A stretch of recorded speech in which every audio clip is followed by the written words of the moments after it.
Bom dia, povo. Bom dia. A paz para todos. Vamos começar um pouco mais cedo hoje. E como deu para ver, a gente está aqui no quarto, né? Um cenário diferente. Porque o tempo tá frio e tá garoando, né? E a tendência é chuva, então se a gente for pro quintal, com certeza a gente vai ter que se proteger. E assim, Não é só isso. não é só isso, né? Ontem, a oração de ontem, acho que alguns que assistiram e me mandaram mensagem perceberam que eu estava meio angustiado, né? E como sempre, a gente acredita nos desígnios de Deus e em tudo que Ele tem para nós, né? E a gente continua realizando os trabalhos. Eu estava lá nos afazeres da obra que o pai pediu para fazer aqui no barracão, para acomodar o projeto do museu e tal. E assim,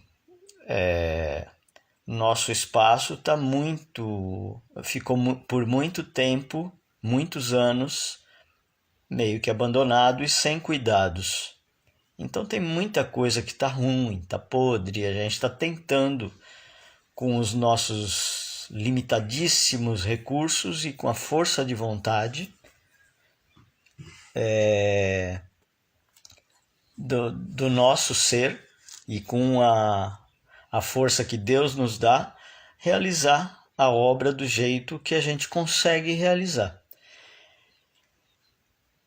Ontem tiveram dois acontecimentos, né? Tanto o lado bom quanto o lado ruim, né? O lado ruim é que eu sofri um acidente, né? Limpando ou tentando realizar uma limpeza e uma restauração da parte do telhado, onde aquelas telhas estavam podres, e por mais que eu tenha tomado cuidado de colocar madeira de proteção, sustentação e tal, veio tudo abaixo comigo junto. E a gente passou o dia de ontem no hospital até a noite, né? Então eu tô imobilizado, né? Tá aqui um gesso todo ralado, né? Cabeça também, que as telhas caíram por cima de mim. A mulher, a Joaninha, né? E todo mundo da família ajudou, né? Muita gratidão por todos, pela ajuda, por tudo, por cuidar da casa, dos meus pais, da Joana, enquanto eu e a Lígia estávamos no hospital. Foi muito demorado o atendimento, né? Mas foi tudo bem, graças a Deus, né? Já tô melhor, mas agora... Quebrou o calcanhar. Tô com o calcanhar quebrado, que eu caí em pé, né? De uma altura de quase 3 metros. E com todo aquele entulho por cima, né? E sozinho, né? Então, a lição que ficou para mim, no caso, é uma coisa que eu já sabia, até porque eu trabalhei muito tempo com obra, né? Nunca dá para você fazer as coisas sozinho, porque sempre você vai precisar de um auxiliar, mesmo que a pessoa saiba menos que você, e ele serve como um suporte, um apoio numa necessidade que sempre pode acontecer numa obra comum, ainda mais se a gente está mexendo com coisas que estão deterioradas. Aí é imprescindível você estar junto com alguém, né? E outra coisa é fale claramente tudo aquilo que você está precisando, porque muitas vezes você pede, mas não pede diretamente aquilo que você precisa, assim como nós estamos fazendo há anos com o projeto do museu, e nos esforçando basicamente sozinho, com o apoio de muita gente, sim, mas não todos os que poderiam nos ajudar com tudo aquilo que eventualmente esses tantos outros têm e poderiam minimizar estes riscos, vamos dizer assim. Então, o que Deus pediu é: use isso para alertar outras pessoas, né, que de repente estão fazendo da mesma forma que você. E quem sabe estas pessoas que desacreditam de alguém que tenha vontade, tanto quanto eles, de realizar algo, que vocês possam se unir definitivamente, mas em primeiro lugar, em mim. E aí vai a segunda lição. Nós lemos Jó completamente, o livro de Jó todo. E aí, uma coisa que a Lígia, minha esposa, me lembrou, é que nas mensagens que Deus passou para nós, ele disse: aceite a sua missão, porque a partir do momento que você aceitar e abdicar de tudo o que você tem nessa vida de ilusão, eu vou curar tudo o que está aí desde criança pela raiz.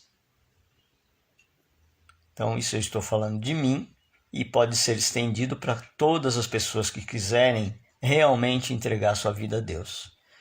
Então, por mais uma vez, eu sou grato a Deus por Ele me livrar da morte. Porque não foi uma nem duas vezes que Ele já fez isso. Mas agora, a minha vida é dele. E Ele falou: eu estarei usando a sua vida como um testemunho para outras, mas você também faz parte desse pacote de aprendizado. Aí, minha irmã, valeu, maninha. Tá tudo bem por aqui. Obrigado pelas orações, tá? E assim, o aprendizado que fica é: o que estava no livro de Jó e que eventualmente os amigos dele estavam lá apontando o dedo, eu espero que a lição que foi colocada antes de tudo isso acontecer não se repita. E aqueles que gostam de apontar o dedo, finalmente levantem do sofá e façam alguma coisa. Porque é isso que Deus colocou no meu coração. Tem muita gente que fala pelas costas. E esses, quem vai cuidar sou eu. Mas você, pelo menos, faça o alerta que eu estou pedindo para você fazer. Porque quando acontecer qualquer coisa, por falta de ação das outras partes, você não vai ser culpado de não ter avisado. Porque ele diz: quando eu indico para alguém dar um recado, esse recado tem que ser dado, mesmo que esta pessoa, assim como Jonas, tenha medo de dar o recado e tente fugir, e depois que passa 3 dias dentro da barriga de um grande peixe, ele vai, mesmo a contragosto, na cidade dizer: vocês estão pecando contra Deus, e se não mudarem a sua atitude, ele vai cobrar de vocês e não vai ser bonito. E aí ele sai da cidade e fica relutando ainda, né? Porque sabe que o nosso Deus é misericordioso. E se houver algum arrependimento de cada pessoa, cada indivíduo de coração, ele vai amenizar a justiça que vai descer com a mão firme que ele tem. Só que não vai alcançar estes que se arrependeram de coração, só aqueles que fizeram pouco caso. Tá? Então o recado que fica aqui desta manhã, deste servo de Deus, é: tomem cuidado, porque o tempo já acabou. Tá? Agir. E eu não vou parar, porque aqui tem um guerreiro de Deus. Lógico que eu vou respeitar todas as orientações médicas, eu estou incapacitado até segunda ordem de movimentação, e isso pelo menos de 40 a 60 dias, Isso porque a gente ainda vai, durante essa semana, retornar para ver a avaliação do corpo médico se há necessidade de uma cirurgia, porque a quebra do calcanhar o membro, a área de sustentação do corpo, né? E se ele não se firmar, não se calcificar corretamente, pode levar a uma lesão séria, né? Mas a gente crê em Deus, e Ele mesmo mandou a mensagem ontem à noite, na nossa oração da noite, dizendo: se você não for teimoso e obedecer tudo o que está sendo passado para você, provavelmente nada disso mais será necessário e a cura virá antes do tempo. Então, como eu sou obediente cada dia mais, né? Uns dias menos, aí acontecem essas coisas, outros dias mais, né? Mas ele falou que já estou perdoado dessa parte, porque isso também fazia parte dos planos dele, de me usar com isto tudo para outros fins muito maiores do que a gente enxerga, tá? E hoje de manhã já fizemos bastante coisa, né? Eu indicando o que eu fazia de manhã cedo, as meninas acordando cedo para fazer as coisas que eu fazia agora com a minha orientação, né? E eu dou graças por isso, né? Que elas estão se empenhando e me ajudando. E já oramos e o Pai mandou uma mensagem que nós ainda não lemos e vamos ler agora publicamente na oração da manhã para vocês e dividir essa palavra, que é Deuteronômios 34, que a gente ainda não... Nós já lemos isso, mas ainda não me recordo.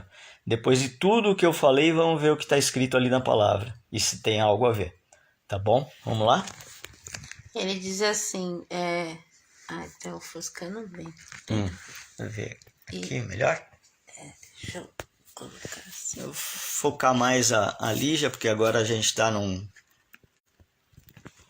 Tá bom. Então Moisés, das campinas de Moabe, subiu ao cume do Pisga, no monte Nebo, que fica de frente para Jericó. E o Senhor mostrou a ele a terra prometida, desde Gileade até Dan, toda a região de Naftali, o território de Efraim e Manassés, toda a terra de Judá, que vai até o mar Mediterrâneo, o Neguebe e toda a região que vai do Vale do Jordão a Jericó, a cidade das palmeiras até Zoar. E o Senhor disse a Moisés: esta é a terra que prometi sob juramento a Abraão, a Isaque e a Jacó, quando disse a eles: eu a darei aos seus descendentes. Eu permiti que você visse a terra com seus próprios olhos, mas você não vai entrar nela. Assim, Moisés, o servo do Senhor, morreu ali, na terra dos Moabitas, como o Senhor havia dito, e ele foi sepultado num vale que fica perto de Bet-peor, na terra de Moabe. Mas até hoje ninguém sabe o ponto exato onde fica a sepultura dele.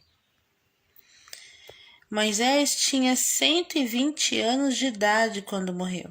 Ele ainda enxergava perfeitamente e o seu vigor não tinha se enfraquecido.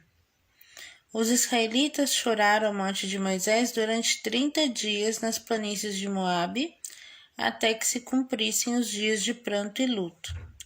Josué, filho de Num, estava cheio de sabedoria, porque Moisés tinha imposto suas mãos sobre ele, assim como Elias fez com acho que era Ezequiel o nome, Eliseu, com Eliseu.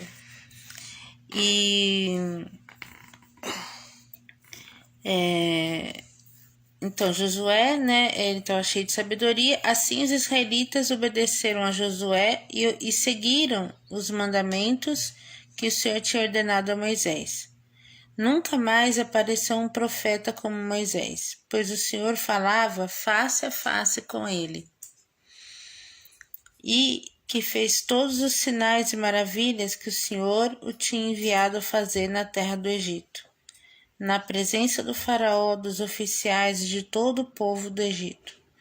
Nunca houve alguém que mostrasse tamanho poder como Moisés e que executasse os feitos temíveis que Moisés realizou com grande poder diante do povo de Israel. Vamos lembrar que aqui a gente está falando do Velho Testamento, né? Nunca houve um profeta assim até chegar Jesus. Ah, sim, lógico. A escritura está passando a informação que eles tinham até o momento deles, né? Depois vem novas escrituras. Mas assim, Moisés também foi muito cobrado por Deus, porque a tarefa que ele tinha era muito grande, levar o povo todo à terra prometida. E o povo desvirtuou completamente de tudo aquilo que foi pregado a eles e esqueceram tanto das promessas quanto dos esforços que foram feitos para poder tirar todos eles, ainda mais dos esforços, todas as profecias que se cumpriram e as pragas que foram enviadas ao faraó e todo o povo dele, para que ele cedesse 100% de liberar o povo e todas as restrições que por 4 vezes ele impôs ou tentou impor a Moisés. E a cada restrição que o faraó tinha, Moisés batia de frente porque ele tinha a palavra de Deus e enviava a próxima praga. E a cada vez ele cedia mais. E mesmo depois de ceder tudo, ele ainda se arrependeu, o faraó, e saiu em perseguição a todo o povo que estava no caminho, né? Então, tudo o que acontece, ou tudo o que já aconteceu, e eu sempre falo isso, nós estamos em uma espiral evolutiva da humanidade. O povo continua errando, o povo continua esquecendo e continua blasfemando, o que é pior. Porque você querer exercer o seu livre-arbítrio é uma coisa. Agora, desdenhar e blasfemar e usar o nome santo de Deus, Jesus e o Espírito Santo, no seu bel prazer, para uso de causa própria e pisotear nos bons, isso Deus não perdoa. E a gente vai escutar esses gemidos e esses rangeres de dente de muitos que estão aí hoje exercendo esse poder do livre-arbítrio pela graça que é concedida a todos por Deus, porque ela abrange todos. E já diz aquele ditado: conheça um homem, para conhecer um homem, dê poder a ele. Dê poder a ele. E aí sim você vai saber qual o nível e o caráter que ele tem. E o quanto você pode confiar nele e em quem os segue. Tá? Então não é só a pessoa, não. É quem segue ou quem está ali esperando para ver se o cara vai se dar bem e poder usufruir de uma rebarbinha ou de um grão de farelo que caiu da mesa dele. Então, gente, o tempo já passou da espera e daqui para frente a gente precisa viver a palavra. E se você não acredita, tudo bem. Você é livre para isso. Mas você é colhedor dos seus frutos. Vou deixar uma mensagem muito bonita aqui. Lê aí que eu não enxergo. Ela falou assim, bom dia, né? Foi isso que Deus me falou ontem, quando eu te vi na na foto da consulta, né? Porque eu tava lá com ele no hospital e dando satisfação pra família, né? Então, ela falou que orou, a palavra que Deus deu para ela foi: 1.000 cairão ao teu lado, 10.000 à tua direita, mas tu não serás atingido. Assim seja, nem que eu cruze o vale da morte, eu me fortaleço nele sempre. Isso aconteceu para a conversão total por inteiro de nossos familiares para os seus caminhos. Foi para a glória de Deus. Amém. A gente também acredita nisso, viu, Rô? Que Deus, quando um de nós, sabe, se entrega, ele quer, é o fio para puxar a família toda, porque Deus trabalha a família, não só o indivíduo, né? A salvação individual. Sim. Mas é a promessa dele, né, que isso aconteça. E falamos nisso por várias semanas já, né? Da unção familiar. Né? E assim, alguns vão perguntar: poxa, mas o que você fez quando aconteceu e tal? A primeira coisa que eu fiz, lógico, inevitavelmente eu senti dor, muita dor, e já estava quebrado, só que não tinha noção. Automaticamente, após o impacto, já inchou, eu tive que tirar o calçado e eu chorei muito.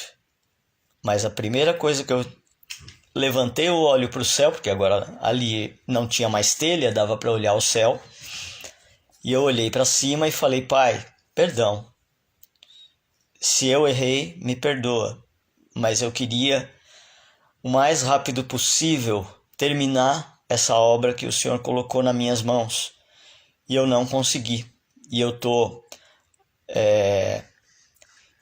triste por isso, e triste por abusar da segurança que eu mesmo aprendi a ter e aprendi a ensinar, não só na parte de obras de construção civil, como eu trabalhei, mas também na parte de segurança e salvamento de vidas, onde eu atuei também na Força Nacional de Resgate, em salvamento em selva. Então, se alguém quer salvar alguém, ele tem que estar bem e tem que preservar pela segurança em primeiro lugar. Ainda bem que quem sofreu fui eu.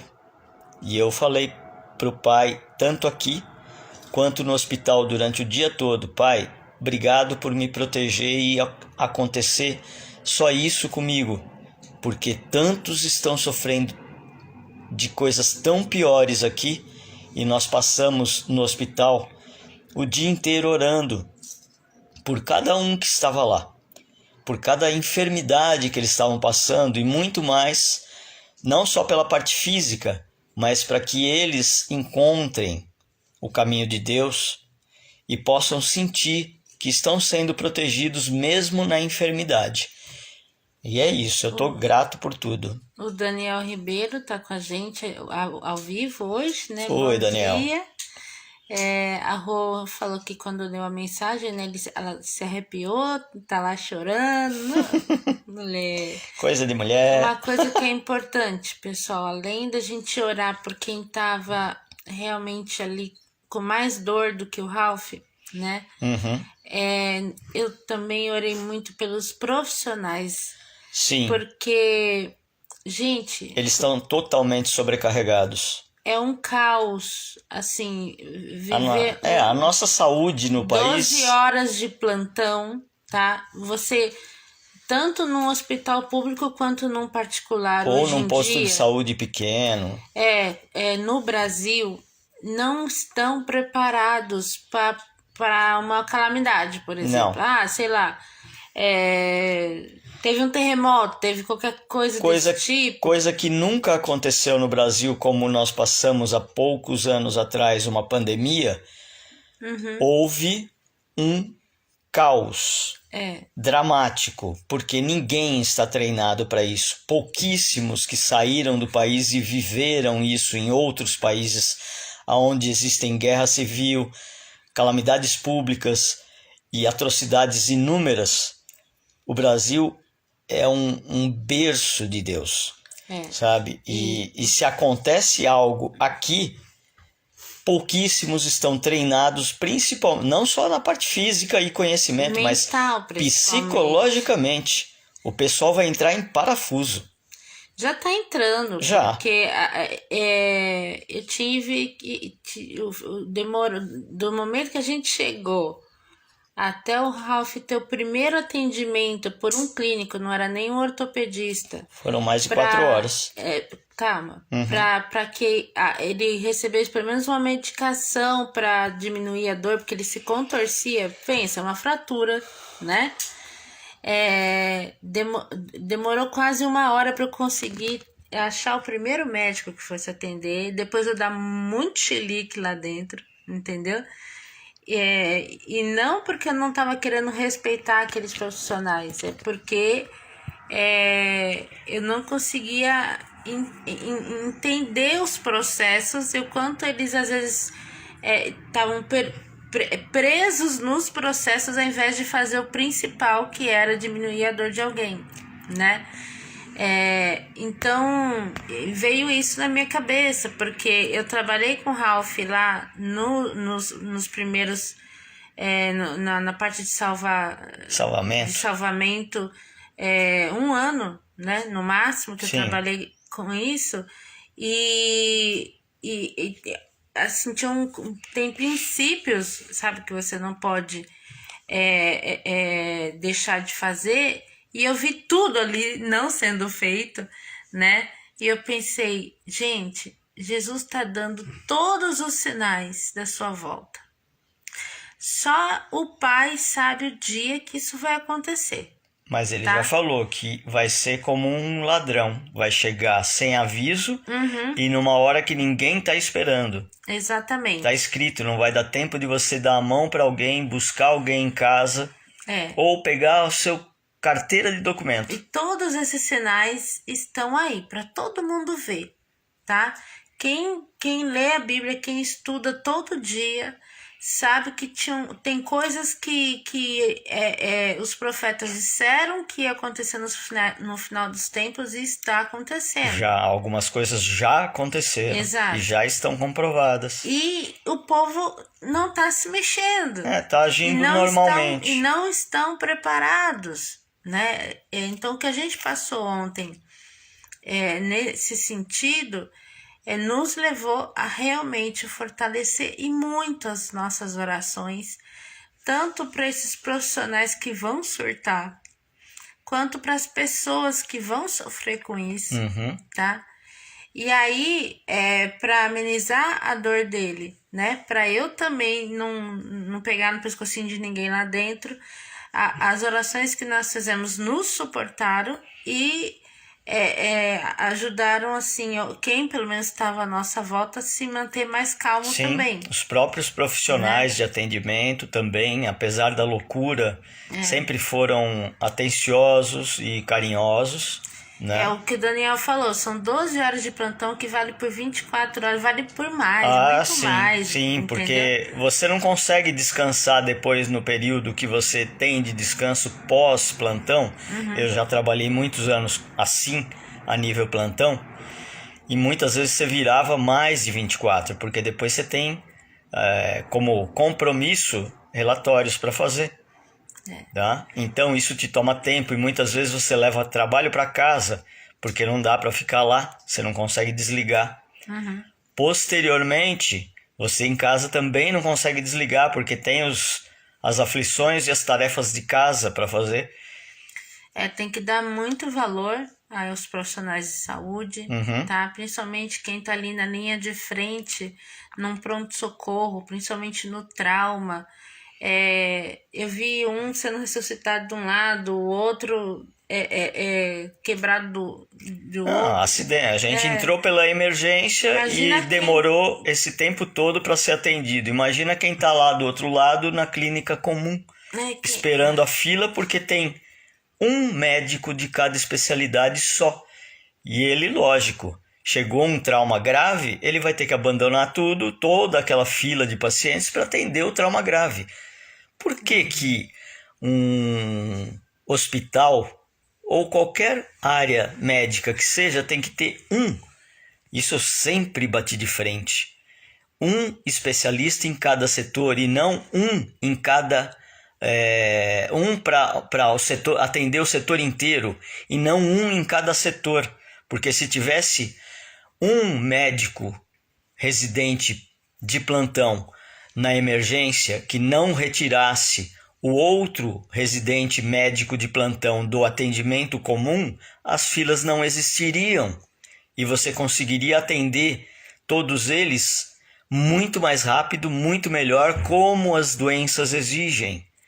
Mas, infelizmente, o povo que está ali tentando cuidar do seu próprio umbigo, na política principalmente, nesse país onde político não entende lhufas das áreas profissionais e ficam nos seus ar-condicionados tomando decisões e dando canetadas, tá? Esses são aqueles que vão sentir a mão pesada do nosso Pai e não vai demorar, tá? E isso eu tô falando com ira de Deus para cima deles, tá? Mas, fala o que é que eu não enxergo aqui. Não, Daniel, eu tô falando que o povo continua agindo como no dilúvio, né? Exatamente. Como em Sodoma e Gomorra, não aceita a palavra, não vê um palmo na frente do nariz. Mas enfim. É isso, e aí só completando. Se a gente tivesse menos cargos de cabide de emprego lá em cima, cada cargo desse paga 3 médicos. 3 médicos para cada cargo. Quanto mais a gente poderia fazer? Não precisa daquele monte de estrupício que não sabe nem fazer nada lá em cima. Então, na medida do possível mesmo... eu ainda quero voltar lá para levar um presente, alguma coisa para aquele senhorzinho que nos ajudou muito. Um voluntário. E ele é voluntário, ele não era médico, não era enfermeiro, nada, sabe assim, pessoas... Ele se diz colaborador. Né? São pessoas que se candidatam a trabalhar no hospital. Que são aprovados pela administração, eles lógico. Eles estão ali para acolher as pessoas, basicamente, para dar algum direcionamento, enfim. Ele nos ajudou tanto. Não só nós, mas várias pessoas. Ele não parou um minuto de lá para cá, conversando o que você precisa. Vamos ali, orientando, porque os profissionais muitas vezes entram no setor e não saem do setor. E não sabem onde ficam as outras coisas. E vocês ficam lá dentro do hospital, nós no caso, que nem barata tonta. Ah, não, vai em tal sala. E o outro, não, é a sala tal. Não, é sala tal. E você fica que nem barata tonta dentro do hospital, correndo que nem palhaço, sentindo dor. E muita gente ali, sozinha, porque não tinha um cuidador, nada. Eu ainda tava ali com ele, brigando por ele, né? Mas tem gente que realmente tava ali sem acompanhante nenhum. Então, mesmo que você não esteja aposentado, não possa ser um voluntário como esse senhor, sempre que você estiver numa unidade de saúde, seja uma clínica, um hospital, um pronto-socorro, não interessa. Em qualquer lugar desse, tente agir como tal, sabe? Ajude, né? Porque isso faz toda a diferença. Então, inclusive acalma os outros que ainda não entenderam esse ponto, né? E tente entender o processo também, porque a gente vai precisar de muita gente sabendo o que fazer num momento de calamidade. As coisas vão aumentar daqui para frente, né? Então, nós tivemos essa experiência ontem. Na verdade, a gente está tendo há bastante tempo, porque a gente está aí também numa jornada com a minha sogra, né? Que ela agora, dia 31, vai fazer uma cirurgia. E sempre que a gente tem que levar ela na Santa Casa, né? Em algum lugar, nós presenciamos esse tipo de situação, de tem pessoas ali precisando de ajuda e que não sabe como os processos funcionam. Então, quando eu percorro um pouquinho mais daquele processo, eu já pego as manhas, sabe assim? Eu já consigo orientar um ou outro e isso ajuda, tá? A gente tem que encerrar a live, porque além dela ficar muito comprida, eu tenho que ir lá no hospital para fazer o agendamento da avaliação do Ralph. Tá? Então, gente, agradeço quem pôde estar ao vivo. Obrigado, né? Quem apareceu, né? Irmã Rosana, Daniel. Teve mais pessoas entrando aí, mas só Isso, mas, um comentário. mas assim, todos que puderam participar do ao vivo, todos os que vão assistir essa live, depois assista por completo, né, para saber o contexto. E quem quiser ajudar, estamos aqui à disposição. Agora eu vou estar full time, né, ou traduzir o tempo inteiro, parado aqui na cama, mas com o celular ligado. E a casa vai estar aberta para todos os que se levantarem e disserem: eu estou aí. O que você precisa, estou levando. E estaremos aqui, ok? Fiquem com Deus e a gente volta, né? Amanhã ou a hora que o Pai disser é hora de comunicar as pessoas. A gente vai estar aqui de coração aberto sempre. Amém. Tá? Fiquem com Deus. A paz para todos. Amém.